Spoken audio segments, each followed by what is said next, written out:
Oh my God. Welcome back, you guys, to the 10 Dimensions of Wellness podcast. It's been 5 years, you all. Oh my God, oh my God, oh my God.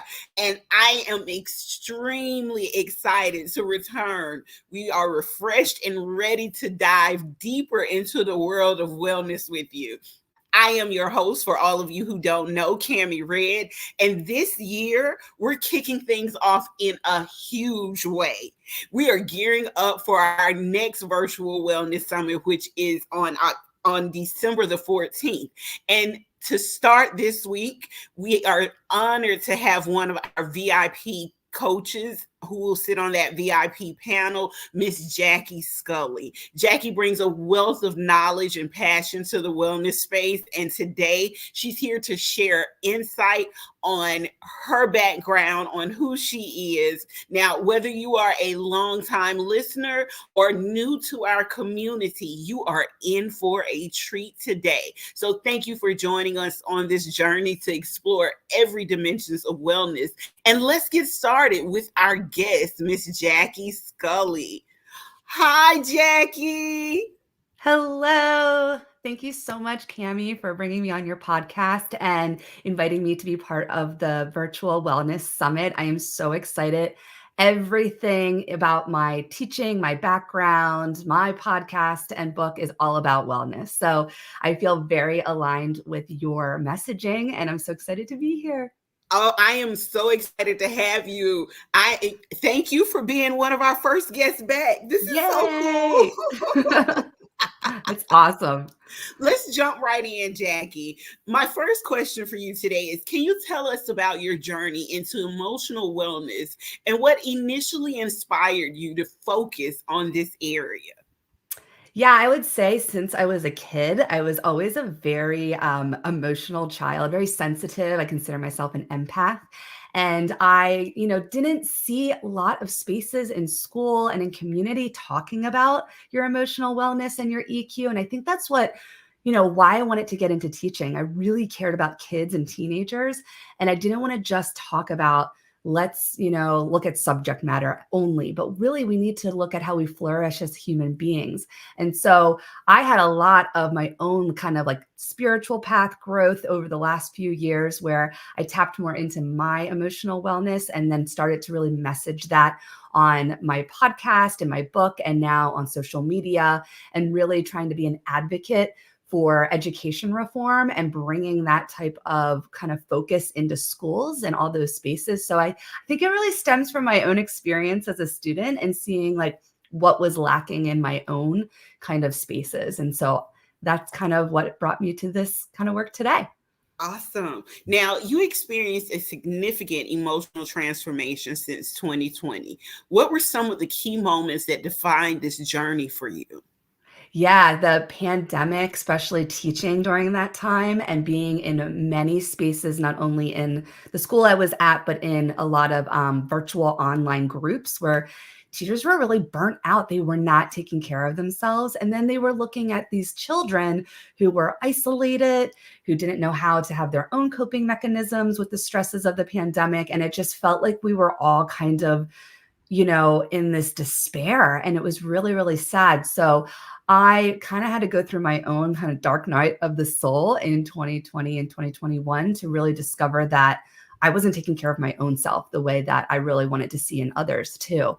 So then I started going into doing more inner work and my spiritual growth in 2022, which led to my podcast, The Teacher Story. And that was my first podcast where I just wanted to hold space for people to share what they have been through and what they want to see change in education. And really, that became like part of this emotional wellness. It was a healing journey for myself and for so many teachers and other people in education that came on my podcast. And I did that for the last 2 years. And so many people wrote into me saying that they were able to really be themselves and they were sharing emotions that were pretty raw in a platform such as this, where thousands of people can be listening to your message. And I just felt like it was time. It was time for us to come out of the pandemic and say, we have these stories and we have these journeys we want to share with you. And it allowed for so many people to connect with one another. I love that. I love that. I want to first, let me, before I move on to my next question, I want to just give you kudos and accolades for being a teacher. That is a job that is selfless and that you probably don't get as much recognition and reward from, but just thank you for being here for our Thank kids. you. I remember what it was like in 2020. I was working in a very small town in Texas as a nonprofit executive director. And one of my goals in that town, because not everybody, like you stated, was connected to the internet, and these kids were very isolated. A lot of our children in the town that we worked in did not have access to the internet. So that was Yeah. one of the things that we worked on, an initiative of getting started, was making sure everyone had broadband and internet connection, because in that area, imagine being isolated, Mm. whereas and not having that connection at all, whereas some places the little connection that people were getting were through the internet. Yeah, absolutely. So my next question for you is, how did your background as an educator influence your approach to emotional wellness and intuitive truth guiding? Yeah, so I have taught psychology for a long time. And so that was kind of my, I think, lead into really starting to focus on emotional wellness and really looking at EQ, your emotional intelligence. And I often would say to my students and to others, like, this is really something that should be a priority over IQ, right? We're kind of moving away from that idea of like, well, I have this IQ score, or I'm gifted, or I'm this and that. And it puts people in boxes and it really attracts kids and attracts people. But your EQ is what makes you function in the world, to have healthy relationships, to tap into your own emotions, to regulate your emotions. There's a lot of businesses and companies now that when you apply for a job, they're going to give you some kind of inventory or survey to take to see kind of what your EQ is, Mm-hmm. especially if it's a company where there's a lot of collaboration, which most work today is collaborative. And the work that we're going to see moving into the future is going to be all about collaboration. So your EQ is actually really important. The Intuitive Truth Guide and kind of this messaging I've been doing with Speaking Your Truth came out of another podcast that I co-host with a friend, Jessica Maidenford, called The Intuitive Teacher. And we talk all about your intuition, tapping into that, which is your intuitive teacher, your guide within you, your wellness. We talk a lot about spirituality. And the idea is to tap into what's true to you. And I had to kind of walk through the fire myself to figure that out before I can help lead others, because I didn't always speak my truth. I felt like I kept a lot in and didn't stand up for myself, or didn't really see my light and my potential until really like closer to 40 years old. Teaching is an identity that I have, it's a title that I have, but it's not my whole essence. And I think that's what people often see themselves as, just their career, or they often see themselves as one thing in their career, when really you have so much untapped potential. And that's really your intuitive truth of like, who am I? What's my essence? And what I discovered is my essence is really about being a speaker and being a motivator and being a mentor for others. And that I'm doing this alongside of you. Like, I didn't just like all of a sudden, like, I hate the word expert. I am not an expert in anything, but that we are always kind of working on our own self growth as we are working with other people to help them. And I think that is a really great coach, is that you can show what you've gone through and that you also are doing this alongside the people that you are wanting to serve and help. I love that. Your focus on EQ and SEL in education is inspiring. How do you believe these tools can transform traditional learning environments today? Yeah, I mean, my vision is to see kind of, at least to start, a 50-50 kind of profile for schools where we're not tossing out the subjects. We're not saying math, science, the humanities, that's not a focus anymore. But I think we need to have like a 50-50 approach where there's subjects that you need to learn, and there's a certain level of like basic understanding most like kids, in order to be functional adults, should know. But the other 50% should be on EQ and SEL, social emotional learning, because again, that's what's going to make you a flourishing human. It's actually going to help you in the workplace. It's going to help Yes. you if you want to have collaborations. Like, I think more and more people are becoming entrepreneurs. You're working with a bunch of different people in the coaching industry, and that is very entrepreneurial mindset. And in the entrepreneurial mindset, you are going to be collaborative. You're going to be working with a lot of people, and your emotional wellness, your EQ is really important for that. And so we need to start with the kids and talking about that. This is just as important as the subject matter that you're learning. Now, if I'm going to be really truthful, I think it's more important. So I think your EQ and SEL and all that should actually take a priority over all of the subject content areas, because also kids can learn a lot of things on their own using the internet, right? We have chat. Yes. You could do a lot on your own. And maybe part of what our job is in schools as facilitators is just to help them decipher, use discernment. How are you looking at sources? But then spending that time of, what does it mean to tap into your own self, your inner work that you want to do, to be conscious human being? What does it mean to have healthy relationships? And you know what? Conflict is part of that. Like, conflict's not a bad thing. It's Yes. how we channel the energy in the conflict. Like, when we have difficult conversations, that's meant for your growth. I think we've are in a society today where we are almost like, I just don't want to talk about it. I don't want to talk about it. It's going to ruffle feathers. And then we have this growing divide, and we're doing it in schools too. And we're doing this. This is a disservice to these children. And so that's part of EQ as well. And SEL is actually having civil discourse and teaching them that having conflict and having difficult conversations is not a bad thing. It's an important part of your self-growth as an adult. Yeah, one of the things I was going to touch on when you were talking about that is the fact, the role that social media and the internet plays so heavily in these children's emotions and in their thinking all the way around. What are some of the most common barriers you see that people face when trying to improve their emotional wellness, and how would you suggest they overcome them? Yeah, that's a great question. I think that the biggest barrier is that our emotions are very difficult, and it could be hard for people to want to actually go through feeling it, especially if you're going through grief, you're going through sadness, you're going through anger, and they might just not have the tools of like, well, how do I do that and not feel like I'm going down a spiral of, now I'm depressed because now I'm actually bringing up these emotions of sadness or grief.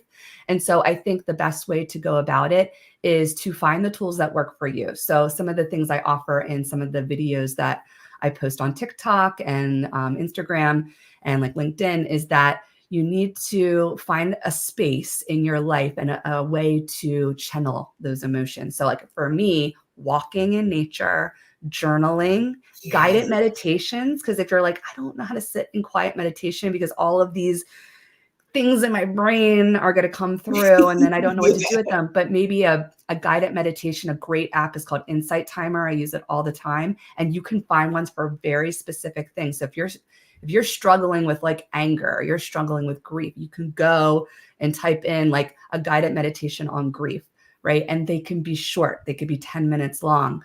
And it could help just start to move that energy.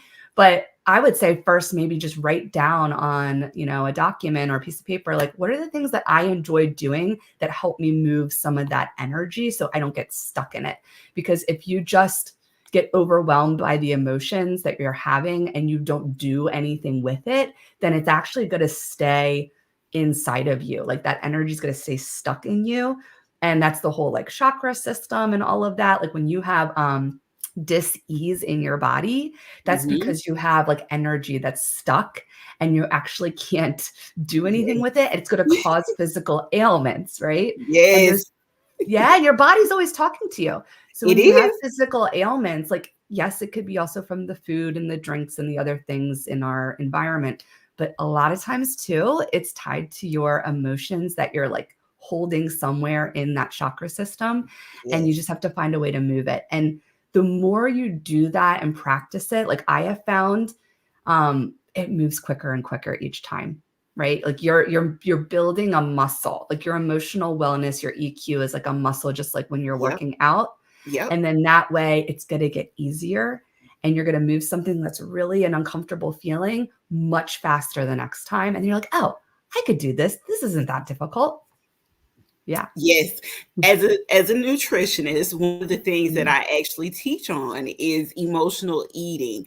And I Mm. actually have a product, a journal that comes with one of my programs. It's 30 pounds in 30 days. But I include the journal because what I've learned is emotional eating is a part of everyone's life, and your emotional wellness actually affects the way you eat. It affects the way you think. It affects everything. So it's important to get out those emotions, to figure out why you crave certain things, why you Mm. focus on eating certain things. So just like you said, it's all interconnected. Our Mhm. emotional wellness is connected to our physical wellness. It's connected to our mental wellness. It's connected to everything. Yes, absolutely. I love that connection too. And yeah, journaling alongside working on like a new like diet program is Mhm. perfect, because you have to think about, why am I going towards this certain food, or what is it Yep, doing for me emotionally? And then you can actually process that. absolutely. In your book, The Guided Teacher, you discuss your healing journey. Can you share a key lesson from your book that resonated deeply, that will resonate deeply with our readers or with readers? Sure. The guided teacher, which sounds like it would be, well, it's kind of, it sits in two camps. It can definitely be just for teachers and about education, but it's also very spiritual and again about my healing journey. And I talk about my journey from being a child to entering the school system as a student and how that transformed me into wanting to be a teacher. But really, the healing part is kind of in the last part of the book. And it started with this sense of community, that you can't do this work on your own. And that's why I love this wellness summit and being a part of it, because it's all about community and the Yes. spaces that I've created, like with my podcast. And then on LinkedIn, I co-founded a group called the Teacher Circle, which is all about community and supporting each other. And the idea is that everyone that has helped me is part of that healing with me. Like not done this by myself. I've had friends who reach out, who give me tools, like someone told me about Insight Timer, someone told me about guided meditations. Like I didn't Mhm. have all of this, in my tool belt. And I didn't really have any of this in my tool belt until, again, like almost like 40 years old. So I write a lot about community. I give a lot of, I give my flowers to my community and the people that have impacted me in my book. And then I talk about this also with bringing this back to kids and to schools and other spaces, like your family home life. How do we build a sense of community and tap into that gratitude for the people in our life and what they do for you? Because when you have gratitude, that also is part of your emotional wellness. Yes. You really can tap into that sense of love for your people in your life and for community, and that you don't feel like you're in despair. Because when we're depressed, and I've gone through depression many times in my life, you feel like you're alone. You feel like the weight of the world's on your shoulders. You feel that no one is there to help you. But most of the time, we're doing that to ourselves. We're saying, no, I don't need help. No, this is my problem. No, I don't need anyone else to figure this out for me, Yes. because it's no, have people come, invite them into your life. Have them help you, have them give you tools. And it's an energy exchange. You're going to be doing that for them. So when you are on kind of this other side of healing, then you can do that for others. So my book was also kind of that energy too. It's like I'm sharing a very personal and vulnerable story of my life. And that was huge for my healing journey, because just to put your words on paper that could be out there on Amazon and anyone around the world can read that, and it's Yeah. permanently out there, is a pretty scary thing. But that was kind of my, now that I've been working on that healing, my energy to others. And I've had many people write to me that so many different areas of the story touch them in some way, like, oh, I lost a friend in this way, or, oh, I remember feeling like this when I was in school, or like, oh, I remember, needing to call on community and didn't realize I had that until I was like, oh, wait, these people are coming into my life for a reason. So we can all do that for each other. And it is perfectly okay and really, really good to say, I need help. Can you help me? Your people will show up for you and they will help you. So that was like a huge part of the book in writing it. And then also within like the words in the book too. Okay. Now, one of the things you have touched on and talked about so much, and you also stated in your book, is the importance of community and emotional wellness. Now, I'd love for you to go a little bit in depth and tell people how they can build a supportive community that fosters their emotional growth. Yeah, so there's tons of resources and different groups online. If you're like, I don't really have physical community, a lot of my community that I kind of came into was online. So I mean, the pandemic was part of that as well. But now I'm trying to foster more like in-person community. I'm like, I really miss like people and seeing Yeah. people in person and really trying to get out in my local community. But LinkedIn was a huge part of it. And you would never think that. I never used LinkedIn the way that I use it now. I was always like, do I really want to go into these online spaces? And I just thought it was there to post resumes. And it really was, I started to see a lot of positive feedback from people. Like when you post something and share something that's very authentic to you, a message that you're giving, people will respond to that. They really respond to authenticity. So I would say find these different spaces. It could be Facebook, it could be Instagram. What you also put out onto the internet and into these social media spaces is what you're going to receive. So if you're Right. searching for a bunch of stuff on like Instagram or social media and you don't like it, don't follow those people or those groups. So like most of the things that I spend my time kind of engaging with is people who talk about wellness, people who Mm-hmm. talk about self-growth, people who are talking about mentorship. So things that are helping to foster and, you know, create more of my own emotional wellness. That's what you cultivate online. So there's a ton of virtual spaces and groups that you can find, whether that's again, LinkedIn, Facebook, Instagram, TikTok. I just got on TikTok and I was like, well, I am not going there for the longest time because I thought it was just going to be like just bonkers. And again, you can shape it the way you want it to be. So since my messages are all about wellness and I follow kind of like the same type of people on Instagram, I look for them on TikTok and then it's cultivating a very positive experience for me on TikTok. You have a lot more control and power than you think. It's all about what you choose to, you know, follow, what you choose to speak about and what you choose to look for. And then you can create these wonderful virtual spaces of different support groups. And it happens over time. It's organic. It's going to start really small. And then as it builds, you're like, wow, I have all of these like great new friends. Like I have friends through LinkedIn. I wouldn't have thought that 3 years ago. Like, but like legitimate best friends from LinkedIn, from Instagram, from other spaces. And it's really like you kind of just have to step into having a little courage and getting your voice out there, whether you're just comfortable with writing posts, sharing pictures with motivational quotes, or if you want to start making videos. But when you do that, people will respond and you will start to feel that community and that energy from others.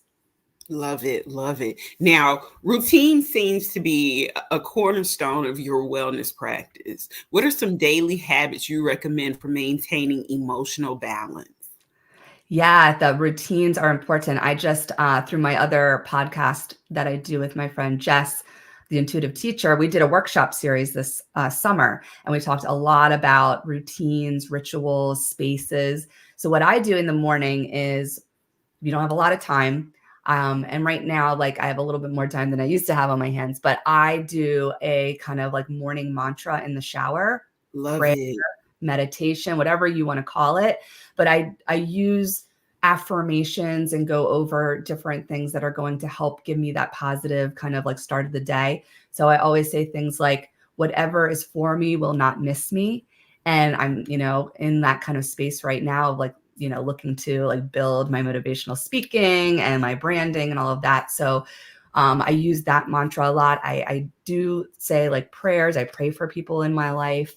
I always say like I'm open and ready to receive whatever I'm looking for to come into my life. So like community, if that's something that you want. And it just creates a mindset. And honestly, like doing that in like shower or you take a bath or whatever, if that water kind of cleansing, if you know, it kind of just, it's also part of that energy to like start fresh, start the day fresh. And then when you can, you know, I've had those busy days where I'm like, I am not getting to any downtime during the day, but at least take some kind of break when maybe that's lunch or after work.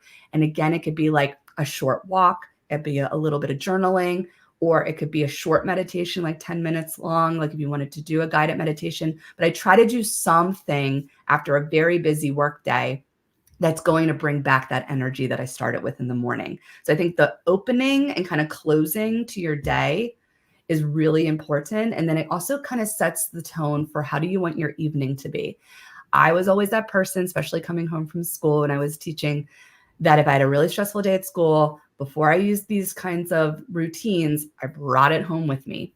And that wasn't serving me and it wasn't serving my family. And then you feel more, you know, you feel like even more guilt because you're like, great, now I brought that energy onto other people that I love. And they, you know, they weren't even there. They're not part of this. So I think we do also have a responsibility. I think this should be worked into EQ and talking about this is that we do have a responsibility to work on our emotional wellness and manage it because we are affecting other people in our lives that we work with, in our family and our friendships.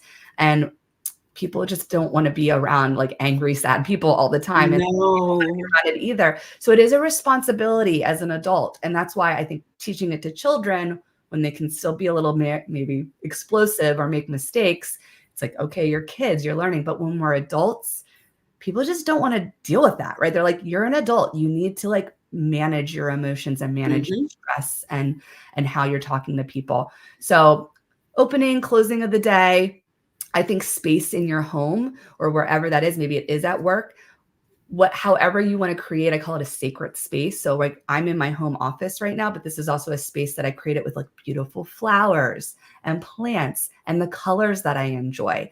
And I use essential oils and a diffuser. And so it's a workspace, but it's also a space I feel like I could relax when I'm ready to get off of the computer and maybe do my journaling Yeah. or do Okay. a meditation. Yeah. Now, let me ask you this. What role does intuition, because I heard you mention earlier about the mantras and some of the things that you've been working with, Jess, her name is Jess, correct? I'm saying Yes. that correct. Okay, with Jess, what role does intuition play in our emotional wellness, and how Mm. can someone start to connect to their intuitive truth? Yes. So your emotions, I believe, is really the energy behind that intuitive truth. So when you are really listening to the emotions in your body, so like for me, I have noticed when I am really getting kind of like this feeling of an overwhelming kind of either sadness or it's like an overwhelming sense of even deep love, but I'm crying. That signals to me in my intuition that like I'm onto something. Something feels really true to me because I am being emotionally moved by it in some way, even if it's a difficult emotion. So I believe emotions are energy and they're giving you information. And that information is going to be tied to that intuition of like, so when I'm trying to make a decision, say, you know, I'm on a job search and I'm looking at something and I'm like, is this where I want to go? And I'm like, sometimes if you're just in your head, it gets really noisy.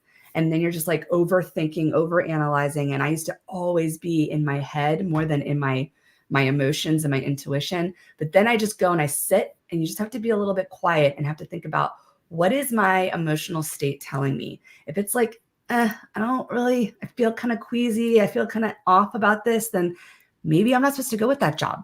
Maybe I'm not supposed to go with that decision, you know, that I was going to make. So you have to almost like use it as energy, but you have to get quiet and still about it and see what is it providing to you. Following your gut is really important. Like, and I would say this to my students all the time. Mhm. They always would take like, you know, you take a test and I did this too. Like they scratched out like the answer that they're like, oh, that was what I was going to go with. That's what my gut said. I'm like, it's probably true. You probably Yep. should go with it. But you if you work on that again like a muscle, if you work on sitting with your emotions and then figuring out kind of like what is that telling me and you track it like journaling and you start to see patterns, then you're like, oh, this is a tool I can use. And so you don't just see your emotions as like, oh, I'm an emotional person, or these are difficult emotions. It's actually helping you figure something out. And Right. so listening to yourself and following that intuitive truth, and you're, again, I think your emotions are the energy behind it, is what's telling you, you got to do this or you don't want to do this. Okay. Now, what advice would you give to someone who feels disconnected from their emotions or struggles with the emotional self awareness? I think the first thing is to start to work on some of these practices and these tools. Like, I honestly believe meditation, and again, guided meditation is the best way, because you can sit in some quiet, even if it's guided, and start to kind of pay attention. And then journaling afterwards, because then what you're doing is you're documenting Yeah, what came through, and then go back, read your journal maybe like the next day, and you have a different set of eyes on it, and then you're like, oh, I actually see how this is providing some information to me. And you just do this in little baby steps. So you do like a little bit at a time, maybe you do it a couple times a week or short amounts of time. And then it starts to feel like it's actually helping you. And then you're like, I can sit with these emotions because now I could see that it's helping me. I also find talking to people. So if you have even one person in your life, a good friend, a family member, that you can kind of be yourself with, you can have conversations with. If it's not something where you can have like a phone call all the time, what I do, and this is actually what my friend Jess and I do all the time, which led to our podcast, is there's this great app called Marco Polo, and we leave video like recordings. And so sometimes we don't need to just wait to like, we're both really busy and like I can't talk to you for a half hour, but I'm going to leave you a video note, and it's like it's getting it out of me. I And love then that. that way she can listen to it whenever she wants to listen to it. And if you don't have someone like that, I have often like left myself voice notes. So just again, if you want to do something really quick and you're like, oh my gosh, I'm feeling so frustrated right now, leave yourself a voice note on your phone, let it out, let that energy move out of you, and then go back and listen to it. And you're like, huh, okay, that's how I was feeling at that time. Don't really feel like that right now, but I'm learning something about that state. And so it sounds like you're talking to yourself, which actually is a sign of high intelligence to talk to Yes, it yourself, is. talk through things. But you can also do that with like, if you want to leave yourself a voice note, if you're not someone who's like, oh my gosh, I've so much that's coming through me and I don't want to write all this stuff down, or I don't have that person that I want to talk to. But those are, I think, kind of like three different ways that you can start to move energies, like the guided meditation and journaling. If you do have someone you trust to share some, personal things with, and if you don't have time or they're very busy to talk on the phone when you need it, say, hey, do you want to try out Marco Polo? Try out this like video app, or you want to just leave voice notes with each other on our text message. Um, and then you can start to do that. And then it just becomes like a great way to process. Or you can just do it and leave those voice notes for yourself and listen back to them. And it helps. And you have practice, you over time, you're like, oh, this is actually working. And so then you actually want to have those emotional kind of like Mhm. energy moving and clearing. All right.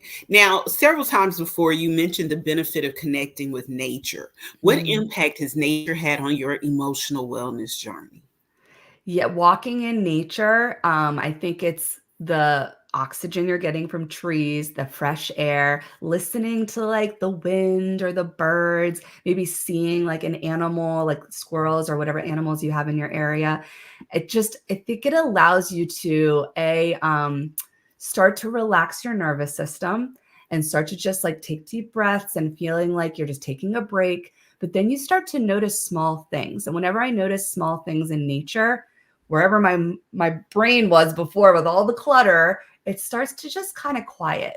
And then I'm like, oh wow, look at that beautiful like bird that just landed on that tree, or like look at those flowers on that tree. Right. And it kind of, it's not distracting in a bad way, but it does distract you from like that over analyzing and thinking. And then you can come back from like being in nature, whether that's walking, sitting in nature, and you might find that you're more in a relaxed state, and then whatever you were maybe struggling with, you could process it a little bit more. So even if it's something you're having a difficult time tapping into an emotion, go for that walk, right? Just sit out in nature. They call this often in the spiritual world grounding, putting your bare feet in the grass, in the Yes. soil. That is actually also energy because you're getting energy from the earth. And, the earth is a living, breathing, you know, piece of life. So Yes, that's it giving you is. energy as well. Whenever I put my feet in the grass, it always reminds me of when I was a little kid.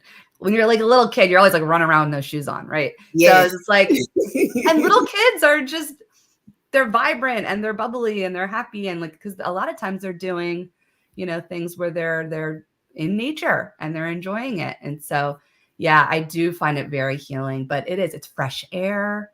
It's just, again, listening and paying attention to something else than what's just all going on in your brain at the time. I get it. I practice grounding and spending a lot of time in nature the same way you just stated. My son, my parents are always asking me, Mom, why are you outside with no shoes on? And I literally tell them because I love it. I love putting my feet in the grass. I love sitting in the sun and soaking up Mm, the energy from the sun. I love just being outside and relaxing my mind, sitting in yeah. stillness for a few moments. So Yes. I get it. I understand it. Now, let me ask you this. How do you see the relationship between emotional wellness and what you just mentioned about spiritual wellness or spiritual growth? Are they interconnected in your experience? Yeah, I think they are. I mean, at least from my own personal experience, because when you are going through some heavy emotions and you are actually taking the time to work through them, I think you are growing spiritually because you are becoming more self-aware and you are then able to see your interconnectedness with other people. Because when Yes, you're more self aware, I think then you're more aware of other things in your life. And part of that, again, is gratitude. I think gratitude's a big part of spirituality. Just being grateful to be alive, being grateful for anybody or anything in your life that is giving you love and joy, even when things are really, really rough. There is always something I think you can lean into that you can be grateful for. I remember during COVID, especially in the lockdown. And it was terrifying, and you're watching everything on the news and what people were struggling with. Like just taking deep breaths when I was able to, I was like, I am so grateful for these deep breaths that I can take. Like you don't ever really think about that, but you're like mhm. seeing people, struggling to breathe and, dying in hospitals. And you're like, oh my gosh, like I'm breathing and I can take these deep breaths and feel my health. So I do think when we're tapping into those emotions and we're self-aware and then we're aware of other things, we have gratitude and that's part of your spiritual growth. And spirituality can be just the sense of being connected. I don't think you have to believe in like God or source or universe. There's lots of different names people call it, but I think ultimately you feel connected. Like you feel connected to people and the world, to something bigger than just you. And when you do that, then it's actually easier to go back and deal with your emotions. So I think it's cyclical. It's kind of like they feed each other. Yes. So you're like, oh, now I feel this interconnectedness with nature, with people. I appreciate them. I appreciate that I can breathe. Oh, so when I'm really struggling with a rough emotion, that's still valid, but now I can go and see like, okay, there's something bigger than just like this one thing that's really difficult that I'm Yes. struggling with. Yeah. Yeah. Okay, so your curriculum, Connected Consciousness, focuses on holistic education. Can you describe what holistic education means and its benefits? Yeah. So, holistic education is really looking at the whole person, right? And so, going kind of back to that like 50-50 model I was talking about, but we need to be looking at again our EQ, our connection to our community, our service. So, connected consciousness was something that came to me through my own healing journey, but I do this as it's very structured as like a curriculum would be. It's a 6-part unit, 6 units, and you first start with basically like what is consciousness? What does it mean to be a conscious human being? So within that first part, I use a lot of my psychology background. Mhm. Psychology talks about conscious states, different ways that we are in consciousness. So there's a lot of science that's connected with this. It's not just necessarily what you hear in the spiritual world, but there's a lot of that psychological science connected to what does it mean to be conscious. And then you go into, what is it that I have internally in me that I see as my light? What are my strengths? And there's some great tools out there that you can use called like Strengths Finder Survey, where then like kids and even people like in the corporate world and different industries, like I think it's important to start with what you know is your strength and not your deficit. We live in a world where the first thing we go to is, what am I not good at? Like that's not going to help you or anyone Mhm. else. Doesn't mean that we have narcissism and we think we're perfect and we have nothing to work on. But I think we need to start with like, what do we do well? Like, what is something that I see as a strength that I can then provide to my community? So, like, if I was a little girl and I had a survey like this, I would have been like, I love to talk to people. I love Yes. to make friends. I love design. Like, I love to design spaces. Like, I love to, go and walk in nature. And so you just start to find the things that are your joy, and they're usually linked with your strengths. And then from there, you build in your relationships with people. How do we build relationships with people? When there's people that you're working with, school and workplace, that you're like, our personalities don't really get along, but how can we find a way to have some common ground to work together? Because I believe anyone could work with anybody. You just have to find that common ground. And then take it from there. What is now my strength, my light?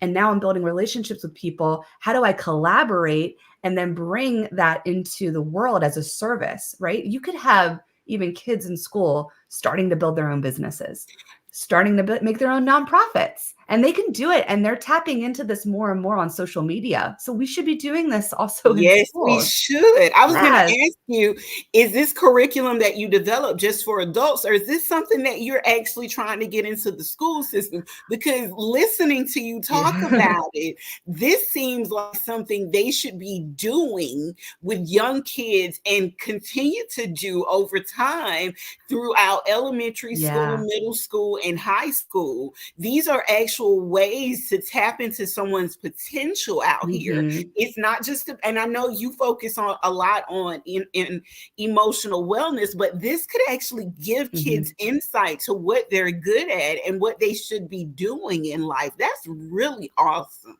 Yeah, and it could be like, start with the schools, and then you bring also this to the workplace. Like, I think Yes, you have to have a system of holistic education, holistic workplace, right? What does it mean to also have like a holistic family and lifestyle? Because yes. the old kind of era energy was like, we have our jobs, we work, we bring home money, we pay bills. Well, that's not actually living holistically. Like, part of the Mm-mm. family should also be talking about like nutrition. How are we feeding our bodies well? How are we having, work-life balance? How are we doing things for our How emotional wellness? Like, how I was just going to say, how are we yeah, balancing our emotions? That should be a yeah, topic that families discuss often. But another place where this yeah, curriculum could also be used is in places of worship, spiritual places of mm, worship. This yeah, could give so much insight into how your parishioners or your followers are thinking, what you could do to help them build in their yeah. own spiritual wellness. I think so too. And that's a great idea, because I didn't even think about like places of worship, because I think something we also, of course, see in the world with division is religion, right? Yes, yes. There's a lot of polarity with religion, but there are also so many commonalities. And if you took like a curriculum like this and put it in a temple, put it in a synagogue, put it in Put a it in a church, church. Yeah. put it in, a spiritual center, and the people are working on this to make themselves better people, then they could see the commonality. Like, Yes. I believe that the common goal is we all just want to do well in life for ourselves and then give to others, right? That is true. And that That is is true. part of almost any religion that you look at, is the same thing, is like, take care of yourself and then take care of others. And if we see that as really the recipe of life in schools, in workplace, in places of worship, in our home, is like, how do we take care of ourselves? Then how do we take care of others? And that's really it. And so you could definitely extend it to a lot of workplaces, but I think we do need to look at the way we do life in a more of a holistic way, and not just so transactional. Like, I do a job, I get money, I pay bills, and then I go and, I mean, that's very old, industrial revolution, like 20th century, even like 1800s, kind of way of thinking, or 2024. We are in an era, I believe, of consciousness. And then that part of consciousness is, how do we actually want to live and Mhm. thrive and be healthy human beings, and then actually help people, help other people. And then you're living in a world where people are healthy, and you have then probably healthier leaders, maybe Yep. healthier governments, Yep. it can just So extend outward. one of my mantras is devoting my life to helping people get healthy, healed, and whole. And what Mm, you actually teach in your curriculum is a part of that. It's about being in a healthy mindset, living your life healthy across all spectrums. So I absolutely love that. mm, Now, I mhm. have a personal question for you. How do you maintain consistency in your motivation in your wellness routines, especially when life gets hectic or challenging, because you're taking on other people's emotional energy sometimes? Mhm. Yeah, that's a great question. Because, and you know what? You have to have grace with yourself. So the first thing I'm gonna say is that I'm not a superwoman, and I don't expect to be, and I don't see other people as that either. I think we have to have grace when we fall down and that we're not maybe taking care of ourselves. And again, that is a muscle as well, because when I slide off of my practice, like haven't done my walks in nature, haven't done my mantras, haven't done my meditation, and I'm getting a little like that sense of like frustration again and feeling a little like emotional and not taking care of it, I catch it faster because I've been doing this practice. So it's just being self aware and just saying, you know what, I had a bad day, and I'm not going to let it get to me, but I'm going to recognize it and I'm going to start again and see each day as a fresh day. But you do have to, especially if anyone's in any kind of industry, spaces of service in any way, you do need to take care of yourself. You cannot pour from an empty cup. You can't also, you're not really that credible if you are talking about wellness and you're not taking care of yourself. So you Thank have to walk you. the walk. You have to Yes, do it. But that it's is one of the okay. things. Yeah, Yeah. I am Okay. always telling wellness Walk the coaches and walk. speakers that they have to walk the walk.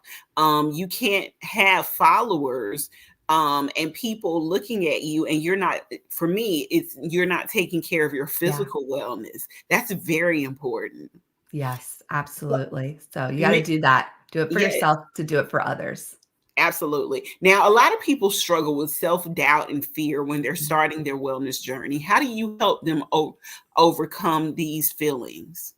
Self-doubt is a big one. I have it and I've had it a lot of my life. Like, it's called, like, they'll say this in like a lot of spiritual wellness work, the gremlin in your brain. Mhm. And my big one has been self-doubt. It's very natural to doubt yourself and to say, like, I can't do this, or, I'm not going to get better, or I'm just in a funk and that's where I'm going to be. But again, call on your team, your people in your life to support you. When I'm having a self-doubt moment, I have a certain couple of people that I will message to and say, this is where I'm feeling right now. And they are like my cheerleaders, and they come back through and they're like, it's okay to be a little down, but you know your potential, you know who you are, you know your strengths. And it's like they just give it right back to me. So again, don't feel like you're alone. Use your resources, use your people in your life. But it is very normal to have self-doubt. You just don't want to stay in it. So the longer we stay in the self-doubt and the longer we stay in that kind of funky place, it's a lot harder to get out of it. So as soon as you again recognize, like, oh, I'm having that moment of I can't do this, then it's like, okay, maybe I need to listen to like maybe a motivational song or a motivational talk, or maybe I do have that friend or someone that I know is my cheerleader. I found a lot of my cheerleaders again online. A lot of these people are not in my physical space. I do Yeah. have great family, but I have a lot of, these friends that I've made in these community spaces online, and I just call on some of them that I know will get me out of that little self doubt kind of spiral. It's very common though. So again, grace with yourself. That is probably one of the most common things for humans, is to have self doubt. Awesome. Now, Gratitude is a powerful tool you frequently mentioned earlier. How can one cultivate a deeper sense of gratitude in their daily lives? Yeah, I think journaling a gratitude like list. So I start off with my like daily journaling. I try to do it in the morning because then again you're starting the day with that.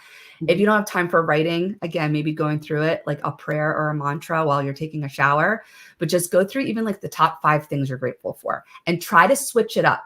So don't have necessarily every day be the same 5 because then, I Yes, mean, there you could still have those things you're grateful for, but it allows you to expand what you're grateful for. So even if absolutely. it's like, I can breathe deeply today, whenever it's like the flu season and everyone's getting sick, and believe me, being in schools for a long time, I had a lot of sickness. So whenever I'm like, I actually don't feel sick today. I could breathe well. My sinuses are great. I'm going to be grateful for that, right? I'm grateful for my delicious cup of coffee that I have. I'm grateful that I can go to the grocery store and buy the food that I can make for breakfast. I'm grateful even if you're having a stressful time at your job. I'm grateful that I have a job and I have a paycheck coming in. So, it's reframing it, and if you do that daily, it really does stay with you. It doesn't mean you're not going to have your moments, but it does stay with you and you tend to be more positive over time. Absolutely. Now, you've created content across various platforms, including your podcast and YouTube. How do these platforms help you connect with your audience on emotional wellness topics? Thank you. I found that I started with written posts. And so I would often write in almost like, I wouldn't say I'm a poet by any means, but kind of posting with like the emojis and having kind of like one line sentences of things that would be my authentic, kind of pondering, like whatever I'm like, if I'm thinking about, I want to talk about balance. I talked about that a lot this summer. And then I usually have like a picture that represents that. But now I've started to get into videos. I find videos really connect with people because Yes. they can see you being like you. You're very human. You're showing your voice. You're showing kind of like who you really are. And so I've been making these like little walking videos in nature because I'm also showing this is what I do to process my emotions. So not only am I giving you messages, like I don't just do it on like a Zoom background, but I'm like, this is what I'm actually doing it right now. So I'm giving you a message, but I'm also telling you about the process that I do to get to that better place of my emotional wellness. So I found that to be really helpful. The communities that like I have on LinkedIn, I try to be consistent. So being like a consistent with my posts. I have the group that I co-found with my friend Hope, the Teacher Circle. We try to be consistent with posting and really sharing a variety of different things we want to support like teachers and education. So we'll post articles. I often post about wellness. We have wellness Wednesdays, so I'll often post things that teachers can do for themselves, but also they can help with their students in the classroom. So I think just consistency, whether that's once a week, a couple times a week, but being again authentic and not making it so regimented in the sense that like I'm going to post this day, this day, this day, and I'm going to have it planned out. And this is what, and sometimes people need to do that with their schedule. But I think when you have something that comes to you and you're like, ooh, I want to share this, just do it. Just go out and share it. Yes. And people will know that you're being authentic and they're going to resonate with that. And then when people comment, as much as possible, I know we all get busy, but give the love back, right? Keep that momentum going. And that's how you also build that community, right? People want to see that you're responding to them and that you're reading their comments. But there's lots of ways that you can engage online. I love YouTube. And now I'm really getting into TikTok. And Instagram's great with also like I follow everything on my Instagram is like wellness and spirituality. So it's like I go on there and it's just positive. It just feels good. It feels like a feel good. Yes. So I don't feel like I'm scrolling and just looking at a bunch of, stuff that's like rotting my brain. Absolutely. Now, we're going to wrap this up, you guys. Jackie, what's your final message or piece of advice that you would like to leave with our listeners who are looking to improve their emotional wellness? Um, I would say that we're all a work in progress. No one is perfect, and that is not what we're trying to aim to be. We're just trying to be healthier each and every day.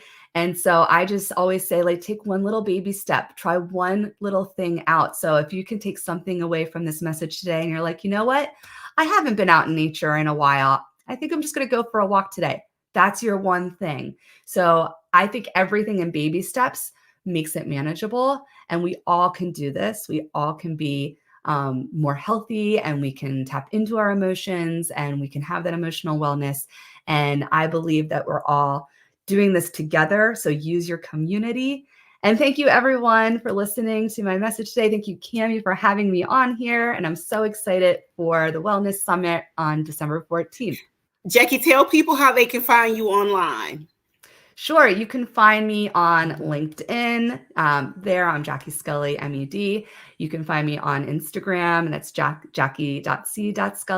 There's a lot of Jackie Scullys in the world, so you'll see I use my middle initial. I'm going to put often. all of this in the Yeah. description of the program as well. So you guys go out, and if you are not, you should join Facebook and join our group, the 10 Dimensions of Wellness, Yes. because Jackie is in there as well. And Jackie, I'm going to invite you to post some of those mantras you were talking about that you do in the shower in the group, so people can go ahead and start practicing that in advance. Absolutely. I love the fact that you said while you're in the shower, you're cleansing your body, you're cleansing your spirit, and you're also cleansing your mind. Yeah. That was so cool. So I'm going to invite you to post that in the group so that people can start utilizing some of the materials and some of the lessons that you taught us today.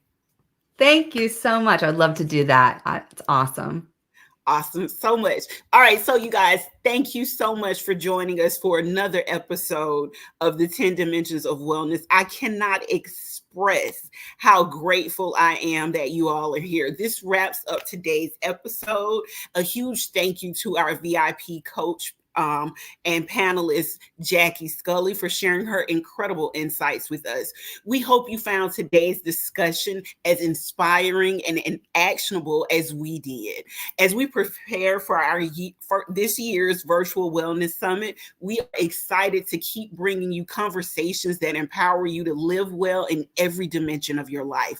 Don't forget to subscribe, leave a review, and share this podcast with others who are on their wellness journey as well. Stay connected with us on social media and visit our website for more details about the summit and how you can participate. It's going across the bottom of the screen. Until next time, remember, wellness isn't just a destination, it's a journey, and we're honored to be on it with you. Thank you for listening, and take care.